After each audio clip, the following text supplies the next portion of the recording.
Sorry, my voice is very bad today. I'm suffering from cold. Also, a bad throat. But I never thought that I had such a very, very serious disease like upper respiratory tract infection. It was a very simple cold and a little cough. Until I came here, I did not know that I suffered from such a huge one. There is a coincidence. I have a slight headache and we inaugurate the headache relief.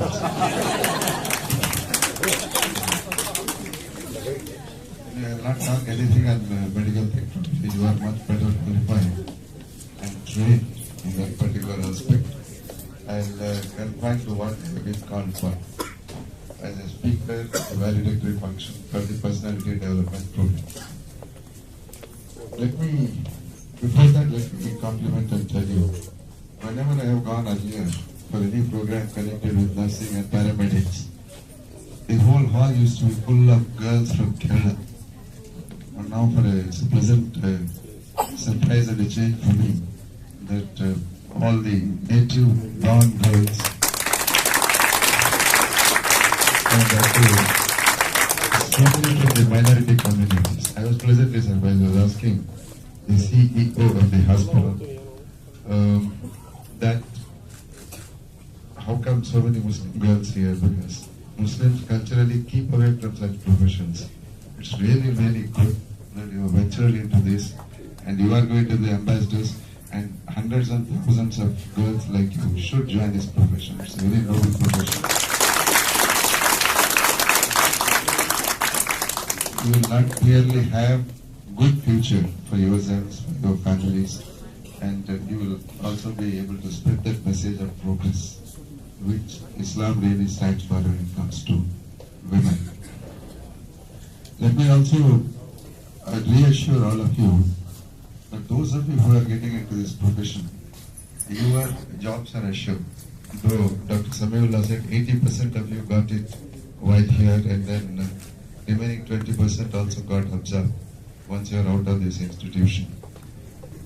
I have one personal experience.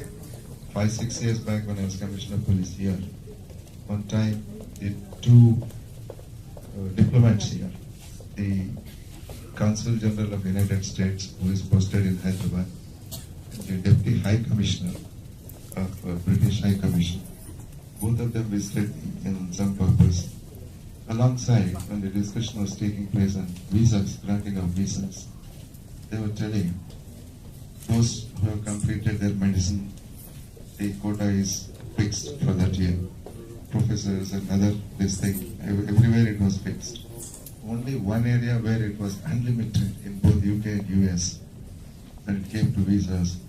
One is teachers in science, English, mathematics, and medics and paramedics. The paramedics and nursing professions. You were in great demand everywhere.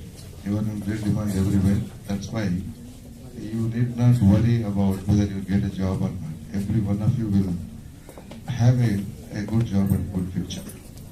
What you make out of that subsequently, it depends on what training you have received here, what upbringing you had, what your personalities are. I've seen quite a lot in my family. Very recently I lost my father about 3-4 months back after a fairly long hospitalization. That time I used to see different types of nurses and paramedics coming and attending on him. Some good, some not so good. So do's and don'ts, both examples are available. So which example you pick up and how you do, how you inculcate other qualities apart from your professional skills, particularly how you deal with the attendants.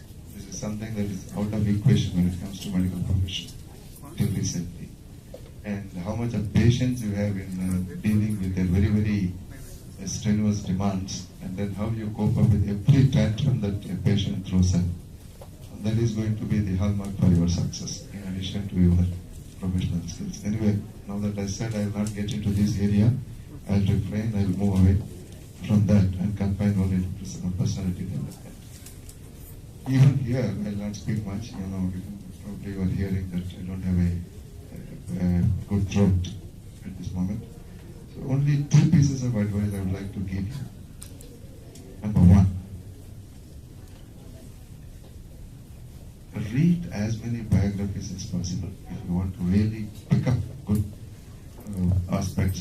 his life, and then internalize into your personalities. Reading biographies is a must.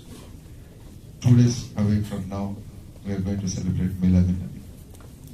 Probably there cannot be a greater biography to be read, one of the greatest, or the greatest biography to be read by any Muslim, and a greatest biography to be read by any, one of the greatest biographies to be read by anybody from any other faith also is this. You must read it, abridged version, full version, whichever you do, please do. You get examples of what leadership, what a perfect personality means, what he was to his family, to his children, to his companions, to the posterity, to in war situation what was he, peace times what was he, what is the message he propagated, the Almighty God's message that he related to you, and his life itself, how he left behind as a message for you. If you can study these and pick up a few points, your personalities would have been enhanced to that extent, and you would have been much better citizens and much better men and women to have lived on this earth.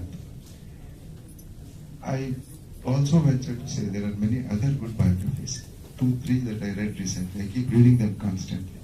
2, 3 of them I read very recently was, one is our Metro man, Sridharan, because we are also going to have a Metro project here, and he is the one who started off Calcutta Metro, Delhi Metro. His life was very, very interesting for me. Though many think that he was a bureaucrat, very dull and drab life, but once you read it, you understand what the man is, why he got Padma Vibhushan, why he got shortlisted for Bharat Ratna, and why Times magazine chose him as Indian of the Year for a particular year. Same way, Steve Jobs. And if you go into ancient times, people like ancient Einstein or Abraham Lincoln, Nelson Mandela's biography has come out very, very recently. Read all of them, you will pick up a few qualities, and in whatever walk of life we are, they become relevant to us. The problem with those of us who study sciences, medical, technology courses, I am one of them, is we get so immersed in our own world, we don't see anything outside. Perhaps those who study humanities, law, they turn out to be much better citizens, better adjusted, they have a much better understanding of society. But now a time has come in the world where, irrespective of what profession you profess, you will have to have a greater understanding of the world. In this very city, I have seen, I've got many from medical professions who are my good friends, many who are doing this. Somebody who writes beautiful poetry is venturing out onto it. Somebody is writing books. But they're all top medical professionals in this city. Somebody is good in music, he is exploring that. Somebody is good in games. He curtails his medical practice, goes and practices in the ground. You must have one additional, what do you call it, pastime or something to release your energies, something beyond your profession. You must have at least one additional interest. At least one. If you have many, it's good.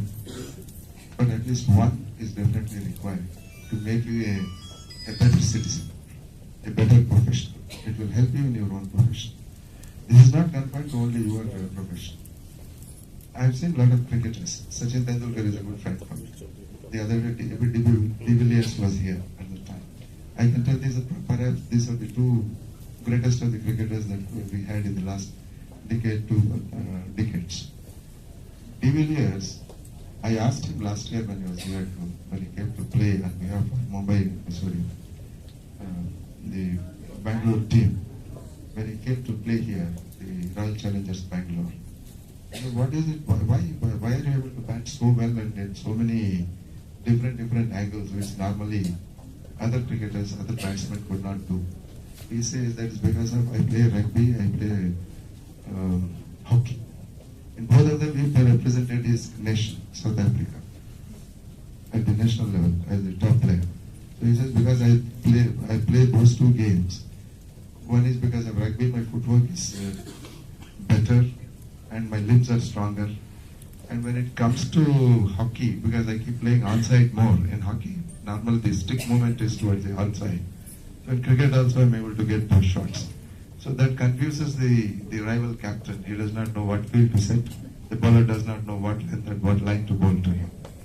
This is because he has gone beyond his profession and tried to inculcate some additionalities. That is an advantage. Same way,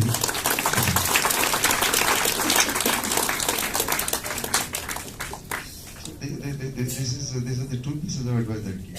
If you want to get good virtues, good qualities, read biographies and become biographies of successful people in life. If you want to be professionally successful, get that edge for yourself by picking up something from some other profession or some other interest. And there will be great stress busters also for you when you are doing something different from what you are doing. Like Sachin, when he comes here, one thing he would request me is, we'll go and play golf. And he has come and played billiards also. He's equally good in those games. But then when I say, well, why not cricket? Cricket is my profession. I want to move away from that and get something new into my life. That is what I have been doing this. So these are the two pieces of advice I thought I would give you today. Let me also tell you one thing. Yes, a few requests were made and then a few points were being mentioned from the dais. One is the support that is required from the Minorities Welfare Department. Very recently, for the last 2-3 months, the government has taken me as chairman of all minority schemes on that advisory committee as its chairman. And we have been doing a bit. One very important thing that we embarked on doing is education. Education is the key for any community to develop. Any community to develop, that is the key. And then skill development. Perhaps your exercise here will fit into the skill development area. We want to pick up those who have completed 10, inter, give them opportunity to pick up a lot of vocational skills so that they can fit into the society wherever society needs them and wherever their aspirations and their talents take them. So in whatever little way I can do there, I'll definitely be helpful and try to do.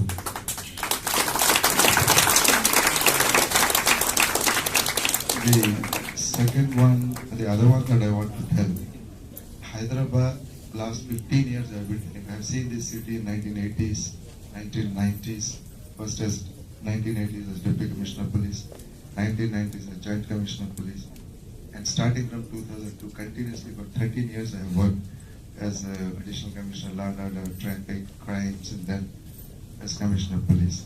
I can tell you one very big change that is coming about in the social scenario here is on account of education, to girl education. That's why I'm very pleasantly surprised to find so many of you in this institution. I thought this is one of the last areas of activity Muslim girls would be picking it up.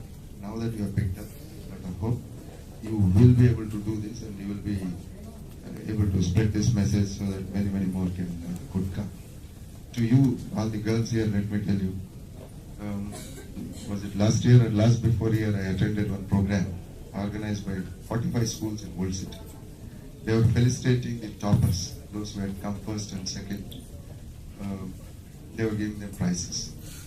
45 schools, first and second, meant 90 students to be felicitated, those who had completed SSC. Out of 90 toppers, those who came up the dais to receive their prizes, 71 were girls. 90.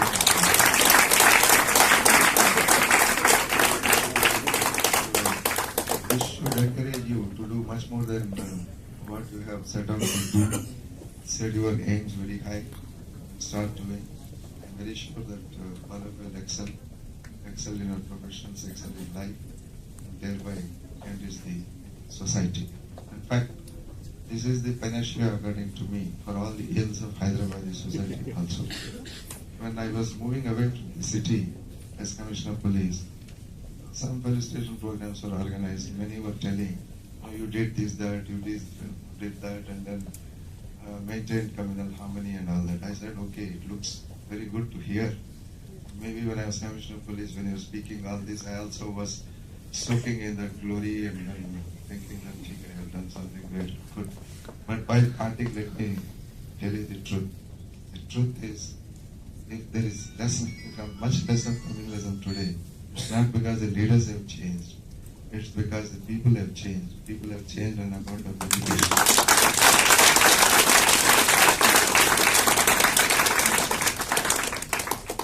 That is the only way. Otherwise, I don't think any of you come from very rich families where your parents would give you a lot of properties, a lot of wealth, or industry, business, anything on pleasure.